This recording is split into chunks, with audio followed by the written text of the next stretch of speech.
Minggu lalu, tanggal 7 Desember 2022 di Jerman terjadi kegegeran politik yang lama sudah tidak pernah terjadi di negara tersebut. 3.000 lebih personel polisi anti teror yang terbesar setelah Perang Dunia Kedua. Pasukan anti teror tersebut menggeledah 11 negara bagian di 130 rumah dan tempat yang diduga ada keberadaan kelompok yang akan mengkudeta di Jerman dan menangkap 25 orang yang diduga pelaku kudeta pada pemerintahan demokrasi Jerman. Mereka adalah kelompok kanan luar yang terdiri dari mantan perwira militer, juga beberapa anggota militer aktif. Rencana kudeta kelompok aliran kanan luar partai AfD juga mendukung yang digagalkan tersebut dengan sebuah operasi besar-besaran oleh polisi dan tentara Jerman, juga sampai ke wilayah Italia dan Austria untuk menangkap para tersangka. Sponsor dari gerakan ini adalah seorang pengusaha dari Frankfurt dengan kode panggilan Pangeran atau Prince. Salah satu pendukungnya adalah partai AfD. Partai AfD, yang artinya Partai Alternatif untuk Jerman atau Alternative für Deutschland, adalah partai politik Jerman yang berideologi populisme sayap kanan. Partai ini didirikan pada bulan April 2013.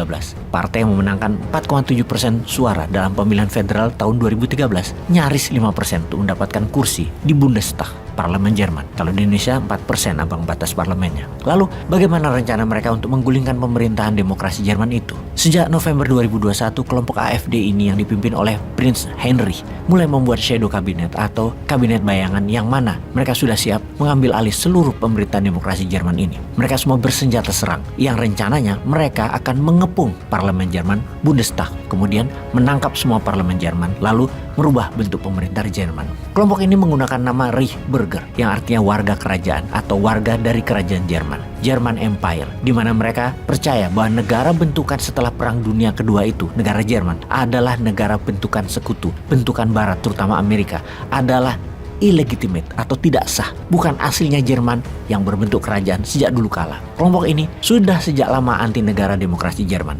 Mereka tidak membayar pajak, melawan di banyak hal yang mereka anggap kebijakan negara Jerman adalah pro-Amerika, tidak menguntungkan rakyat Jerman. Kelompok Reichsbürger ini kira-kira berjumlah 25-50 ribuan orang Jerman yang percaya akan kerajaan dan anti negara bentukan Amerika dan sekutu para negara pemenang Perang Dunia Kedua tersebut. Kelompok ini sangat bisa dimengerti, di mana menganggap pemerintah Jerman sangat diikat oleh tekanan hegemoni Amerika, di mana mereka menjadi tidak berdaulat. Bahkan pangkalan militer Amerika dan NATO di Jerman adalah terbanyak pangkalan militernya. Ada 13 titik pangkalan militer Amerika dan NATO di Jerman. Kedua terbanyak adalah Italia, ada 6. Yang lainnya pangkalan NATO dan pangkalan Amerika ya hanya 1. Kegeraman warga Reichsbürger ini, kalau kita misalkan Indonesia, adalah betapa pemerintah Indonesia misalnya ya, sudah 7 presiden, ternyata difahami atau disepakati tidak membuat rakyat sejahtera dan malahan menjual kekayaan alam Nusantara, sehingga para sultan Nusantara rapat lalu meminta presiden melakukan dekret presiden, membubarkan DPR dan merubah konstitusi Undang-Undang 45 menjadi bagian dari kerajaan Nusantara. Atau kalau dirincikan, karena merasa tidak amanah pejabat sekarang, maka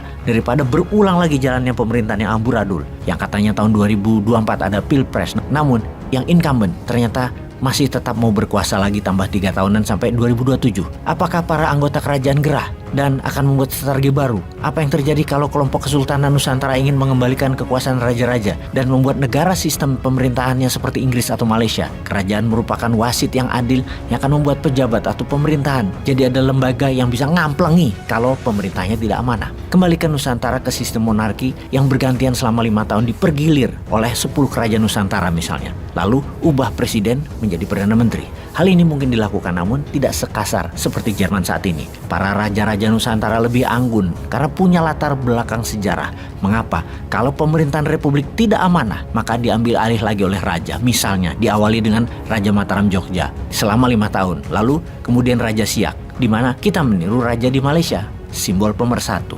Indonesia punya alasan sejarahnya untuk hal ini bisa dilakukan. Kita menengok sejarah sebentar, kembali ke zaman kemerdekaan Indonesia yang baru lahir. Rekam jejak Sultan Hamengkubuwono ke-9 atau HB9 sebagai seorang pemimpin sekaligus Raja Keraton Jogja menjadi suri tauladan yang tak lekang oleh zaman. Ini ceritanya. Kita semua tahu ketika awal Indonesia baru menyatakan kemerdekaannya, Pak Karno bertanya pada Hamengkubuwono ke-9 dengan pertanyaan, Jogja bagaimana sih Nuwun? Maka pilihan waktu itu ada 2. HB9 jadi Raja Indonesia, Soekarno jadi Perdana Menteri, seperti Inggris.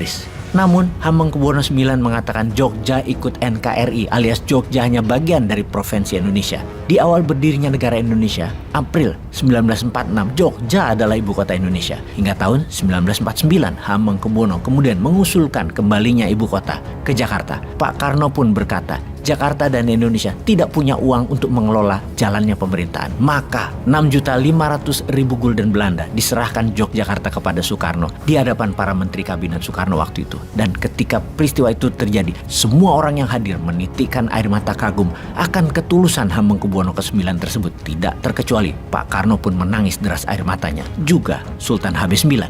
Sungguh, HB9 adalah sosok yang all out dalam memperjuangkan dan mempertahankan kemerdekaan Republik ini. Coba Anda bayangkan betapa kerennya bernegara waktu itu. Seorang Raja Jawa yang berwibawa bersatu dengan para pejabat negara juga bersama rakyat bersatu tanpa pamrih memperjuangkan dan mempertahankan kemerdekaan. 6,5 juta gulden tersebut kalau dikurskan pada saat ini kurang lebih nilainya adalah 1 triliun rupiah. Dan 1 triliun masa itu adalah nilai yang sangat besar. Kemudian satu lagi pejuang kemerdekaan yang membantu ekonomi negara NKRI yang baru lahir yaitu Sultan Syarif Qasim II menyerahkan 13 juta gulden atau setara 2 triliun rupiah masa itu. Juga ikhlas membantu keuangan negara yang buat Indonesia menjadi besar seperti saat ini. Bisa dibayangkan apakah para raja tersebut geram kalau melihat apa yang telah dilakukan selama beberapa pemerintahan selama ini yang belum membuat negara Indonesia makmur. Bayangkan kalau mereka meminta kembali uang mereka yang kalau uang itu sekarang dihitung nilainya adalah 3.000 triliun.